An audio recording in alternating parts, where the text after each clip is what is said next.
Bonjour everyone, welcome to another video. Today we're going to do another diecast showcase as usual, and today's format decided to go with kind of like a little bit of a car show format basically. So decided to just show off some loose castings. I'm going to do half European, half American vehicles. What you typically expect from a car show in my area, basically that's not necessarily themed. Um, yeah, so show you a bunch of things, basically a bunch of different things, and we'll go from there. So let's start off basically with some European cars. First one I'm going to show you is my most recent thrift store find. Should be this one here. So the 911 GT3 by Hot Wheels. And on the get-go, when I found this, I was really sure that it was actually a Matchbox. But to my surprise, despite the very, very strong similarities and even a hunch that I had that maybe there was a shared cast somewhere between the two Mattel, basic diecast brands. Seemingly there is not. So I really like the color of this one. It's kind of like a, I don't know, like satin metallic green. You've got the black stripe on the side, black PR5s. You've got the front tampos that are, fairly done. Rear does not have any tampo work, which is easily explainable due to the stripe on the side. And on the get-go, when I checked the base, I was like, hey, there's no real indication of, and then I saw the tiny Hot Wheels logo right in front of the passenger side rear wheel. So, and to prove that point, I decided to pull out an actual Matchbox 911 GT3 in silver, and just to do a quick comparison between the two. Now, on the get-go, without comparing them side by side, they are nearly identical except for the tampo work and the color, obviously. But looking a little bit more at the details, you'll notice that the grill just below the hood on the Matchbox version is detailed out, whereas the Hot Wheels version is not. You'll also notice that the Porsche emblem on the front of the Matchbox version is more accurately sized, at least in my views, than the one from Hot Wheels. And of course, Hot Wheels has a big disadvantage that's clearly visible here in regards to detailing. Now, one thing I'll point out though is that both of these have rear view mirrors, which is awesome. But the only way to really see that this is not the same casting is really look at them side by side. See how the Matchbox one is slightly bigger than the Hot Wheels one?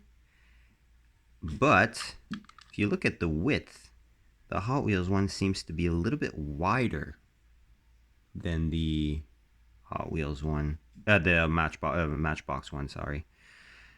So slightly longer, the Matchbox one, slightly wider for the Hot Wheels one. Kind of weird. Either way, two very cool casts of the same car. And to do another comparison of the same type, I decided to pull out. I hadn't shown this one yet because I had to dig a little bit to pull this one out of the display apparatuses that I have.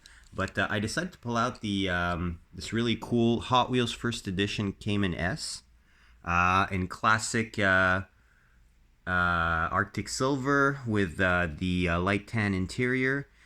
Since this is a first edition, we are talking about full tampo work in the rear, as you can see, with the Cayman S logo, and full front with the grills, the front lights, and also the little Porsche logo. So basically, very well done. I mean, maybe a little spot of black on the side intake vents would be nice, but all in all, very nice. Interior not too shabby. Obviously, steering wheel. But as it often is the case with Hot Wheels, there is unfortunately no mirrors. However, I really like how they did. I don't know if you noticed, but for the wipers, the wiper arms are actually cast into the body, whereas the wiper blades themselves are embossed into the windscreen, which I find is a neat touch. Um, yeah, not a whole lot of lateral support from those sport seats, eh?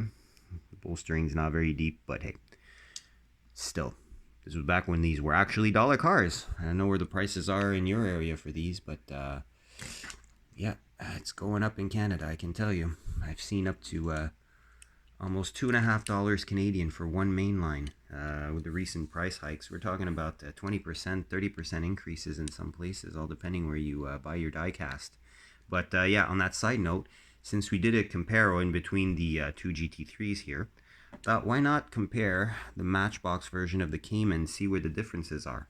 Now, on the get-go, I'll be fair and advise that the Hot Wheels cast, is much older than the Matchbox cast in this specific case. We are talking about a 3-year difference in the cases of the GT3, 2007 cast license for the Matchbox, and for this green guy here, 2010 copyright. Now, for the Hot Wheels Cayman, there is unfortunately no year on the base. So I wouldn't be able to tell you, but I believe I picked this up. I know I picked this up in the new on the pegs, probably 2015, something like that. This one was a thrift store find, and we can see that this one. Actually, no, this is older than 2015. It's prior to this one. See, this one's 2014, and I know that the Cayman is older. Chime in the comments if ever you have those details offhand, because I honestly don't on the get-go. Easy to look up there, but yeah, so the Cayman, much longer than the Hot Wheels version. Again, once more, same thing. Rear view mirrors, obviously, that are clearly visible here. The proportions, I mean, the wheelbase is so much longer. So much longer. I mean, the car is really much bigger in the Matchbox format, basically. 2 5-spokes, different models. Both looking good on the cars. I like the black chrome. Really goes well with the red. But yeah, very obvious in the case of these castings that we're talking about very, very different moldings, whereas you really have to look at them side by side with the Porsche. Yeah, we're already getting kind of long in the tooth for time there, so I'll speed this up a little bit for you guys so you don't get too bored. Next up, let's check out a couple of Ferraris. Both of them go well together in the sense that we have the 458 Italia here. So it's not a hot, it's not a speciale. Sorry, I was looking for the word there. It's not a speciale, but it's a nice little model. I do have the convertible version of this, black on tan. Now we have the coupe that the wheels have seen better days. This is a good wheel swap candidate, I think. But yeah, we have the coupe here. So you got the little graphics on the side, the Ferrari badges on the fenders as they should. Gray interior, closed windows on this one. You got that nice 4.5 liter V8 in the back. Last of the NA V8s for mid-engine Ferraris. Since the 488 went twin turbo, like most of them do. Little Ferrari badge on the front. No tampos in the rear, tampos in the front. And one that is actually the predecessor that I really wanted to show you. It's not in the best of conditions, but I mean, this is a really, really awesome car that I really like, and it's probably my it's up there for mid-engine V8 Ferraris as my potential maybe second or third favorite, basically. Yeah, third favorite, I'd say. 430 Scuderia. As you can see, not paint's not in the best condition, but you got the lens front lights that are part of the glass portion of the casting. Even better details. That engine molding is really good, really, really good. Just begging to be detailed. No rear tampos. You do have the Scuderia style stripes on the top. I've seen better days a little bit. A little tiny Ferrari logo on the front. It's actually very well done. Very, very clear and crisp. Wheels are really good condition, surprisingly. PR5s, staggered. A little bit bigger in the rear than the front. But yeah, really, really nice, nice dark blue metallic. I really like that. Yeah, it's a really cool car. I'd say number one for mid-engine Ferraris. It's actually tied between the 355, which is, you know, the car from my youth, what I grew up with and everything like that, and the 308, which was like when I was really a young kid, you know, the end of the run. Always preferred them over the 328 with the more modern grille. Yeah, so basically, thought we'd check out one last Ferrari. This one, you've probably not seen a car show, but more like an auction or something like that. But this was one of the best thrift store finds that I've made since I've been collecting. And we are talking about the Ferrari P4. Look at that beauty. Love the shape of these. Love the lines. The gold with the black. I mean, that's always a winning combination. And yeah, I really like those that contrast of color. Basically, the 5 spokes in gold look great, staggered, of course. You've got all the racing type stickers on there, plus the Hot Wheels logo, obviously, in the rear, on that rear clamshell hood in the back. Number 4, no tampos for the lights, but that's fine. It's a race car, and I mean the lines are very crisp on the cast. All the details are there, so honestly, it's a very, very to me, a memorable shape of car. Love the top view of this thing with the windows going halfway up the roof for easier ingress and egress from the vehicle by the driver. Since, you know, with a helmet, it's never as easy. And you even have like those sliding windows embossed into the side windows, which is really cool. Cool chromed engine in there. You can see there it's an older cast.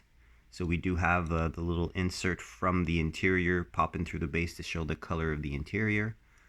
And 2001 copyright. So very nice classic right there.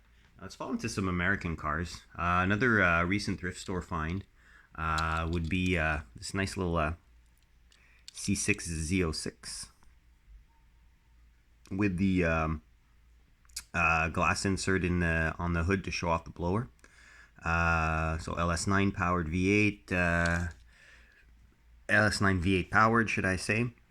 I do have another loose variation of this in just a classic red that has the front and rear tampos. They actually did the rear red tampos for the rear lights as opposed to this one, but it's on a red car, so you have to know that they're there, otherwise it's almost invisible to the naked eye. So barely any changing color.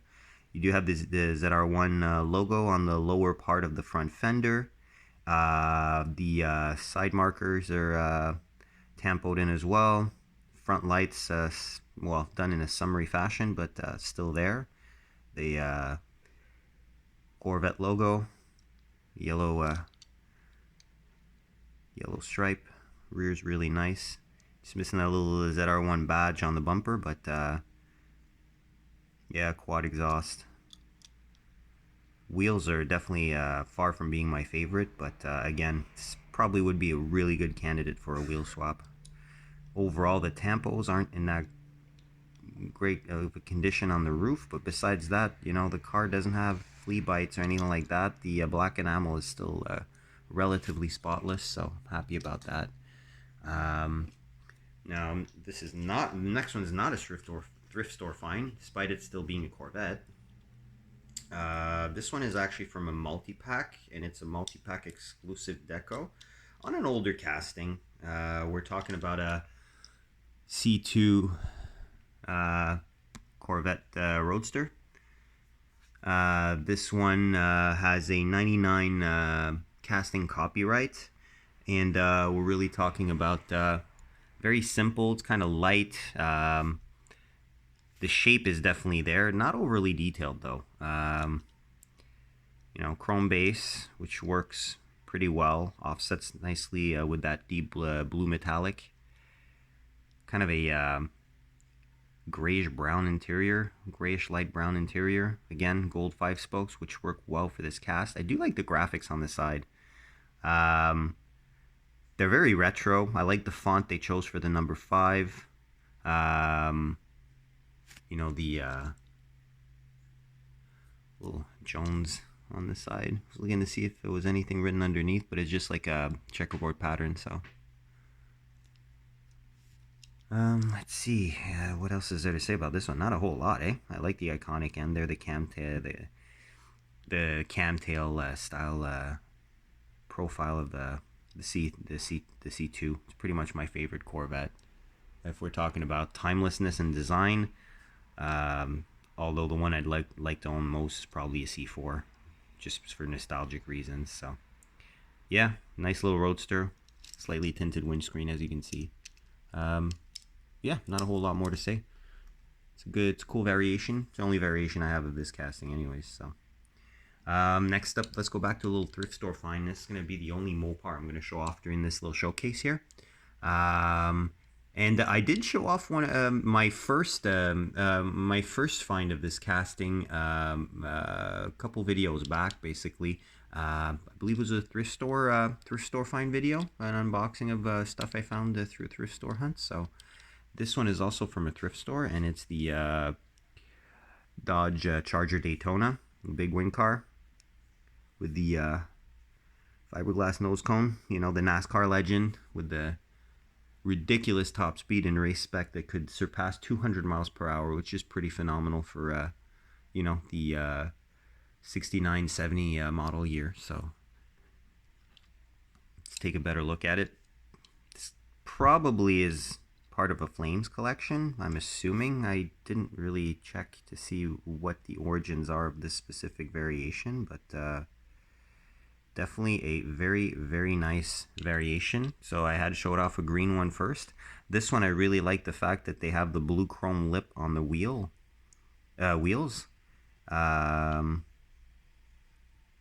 Flame job's pretty darn cool. Deep black enamel. There are a couple of tiny little pinholes here and there, but like nothing too intense. And even the front of the nose cone, which normally ends up all banged up, is a little bit scratched in the middle, but overall corners are all there. And the other areas to check on this specific cast are always the wing. You can see a little bit of missing paint just above my right thumb there, but besides that, corners are good. The paint's actually in better condition on this one than it is on the other variation I have of this cast, or the other loose variation I have of this cast. This, I thought on the get-go, maybe would have been from the Flames pack, not the most recent one, the one just before that did have one of these. But yeah, not the same color combination. Flame job's not exactly the same either, but all in all, very cool, very big and heavy casting. Again, I prefer the Superbird casting that has a better stance in my opinion. But that one's long been discontinued. So okay, next up, let's see, we're gonna check out next, yeah, it's kind of like an import twist on a domestic car. So the Hot Wheels custom Ford Maverick in my favorite version of this livery. I am on the lookout for the alternate white version with the 10 spokes, the one that Song Kang actually drives, or drove or built or whatnot there. That's one that I hope to find eventually, but nevertheless, we have this version for now, which has probably my favorite mainline wheels from Hot Wheels, besides the Steelies. We've got the Gretty livery, number 94, on the hood, and the cool three color Gretty stripe there that continues on the side of the car. Here you can see the Gretty here a little bit better. I like the cast. I like this cast because also of the wing mirrors that are on there. Very nice embossing details. I like the fact the black interior lends itself to the front grille. Really cool front air dam that's part of the base as well. Or is it part of the base of the body? It is part of the base, yeah. Oh, speaking of base, here it is. Might as well show you that. So 2017 copyright. Picked this up on off the pegs new. So at the very end, you know, like 2017, 2018, I was still opening some casts, but I was in kind of like a transition mode, not opening as many cars as I used to a few years prior. So. All right. Next up, another lucky thrift store. I believe I showed this in a thrift when I found it through the you know, the opening of the thrift store bags there in one of those videos that I made. But I thought it was worth a second look, a little bit more in detail. You have the nice little Cougar here, Mercury Cougar. I like the paint setup on this one. I find it's very retro and it's very fitting of the period. The wheels not so much, but they look good on there. So even if they're not that period correct, it's fine. And what I really like about this one as well is the fact that we've got the same size wheels front and back, same diameter wheels, which is awesome. We can definitely see it's a race version of the Cougar and views of the side pipes. Interior does seem to be a full regular car interior, no roll cage, both seats and everything. Got a little shaker hood popping out of there. That's part of the interior actually. Same for the wing on the back, which I find really cool. Chrome base, which is awesome because you get chrome exhaust tips at that point. And you get nice chrome bumpers front and rear. Very, very nice. The details on all the tampo work. And here's your base. 68 Mercury Cougar, 2013 licensing. I find that it goes really well. I mean, I'd love to see a race in between these two guys here. I find that would be really epic. A souped up Maverick and a race and a vintage race Cougar. That'd be really, really cool. Really, really cool race. All right, we're almost at the end of it, guys. Second to last car I'm going to show you is again a multi-pack exclusive color wave of the 2017 Ford GT. So orange with black stripes. You know, the big kind of bronze chrome, orange chrome maybe colored twin 5-spokes, which look really good in contrast with the actual enamel orange paint. Really like the two little stripes. You'll notice there's a little bit of damage on the top stripes. That's actually from package rub. This came out of a 10-pack, so I don't know why it decided to damage itself while still packaged. I do like the fact that we're almost seeing through the whole. Yeah, we don't see we don't see air running through the vents there, which normally we should. The flying buttresses in the back, but look, I mean, at the end of the day, I'm not going to complain. You'll probably notice I added a little bit of red Sharpie for the rear lights there, so kind of wanted to, you know, just add just a tiny touch in the rear. Front is fully tampoed from Mattel, so, and I find that the tampo work on the Ford GT is one that very rarely has quality control issues. You know, some tampos you'll find them slightly crooked, slightly off, you know.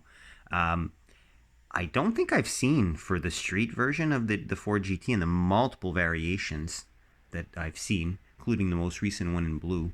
I don't see a whole lot of errors, which is good. Good job, Hot Wheels. Yeah, so very cool car, very cool profile. You know, these are shooting up in value like crazy, eh? Not as much as the first gen GTs, but you know, they're getting up there. All right, and kept kind of the best for last, or I don't want to say best, more in the sense that I always like to keep for these videos a little bit of a, you know, make the finish off with kind of a bang, basically. And I thought I'd do so with this specific vehicle here. So Racing Champions, first gen Pontiac Firebird in a full drag setup.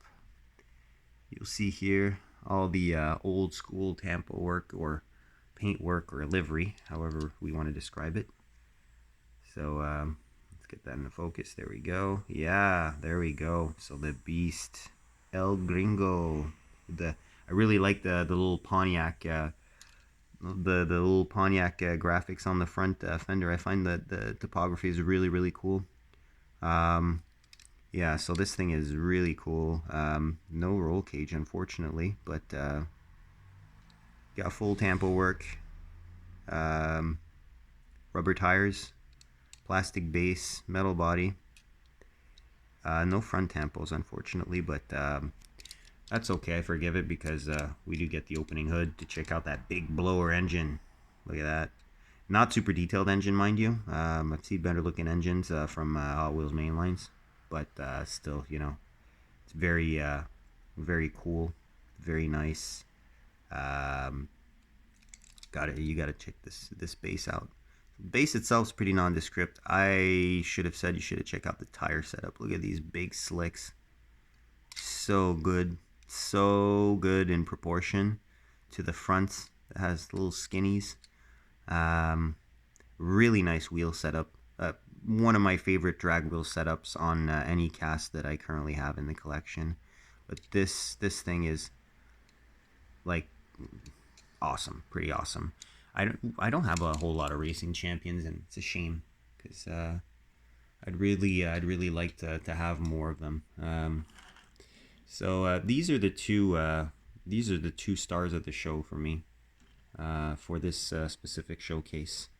The Ferrari P4 and the Firebird drag car. Let me know on your end which one was your favorite. Which European car did you prefer, and which American car did you prefer out of this bunch? So I'll end the video on that. Hopefully you enjoyed. If you did, hit that thumbs up and subscribe if you want to be notified of future uploads on my behalf. On that, I'll wish you an excellent day, and I'll catch you on the next one. Take care. Bye.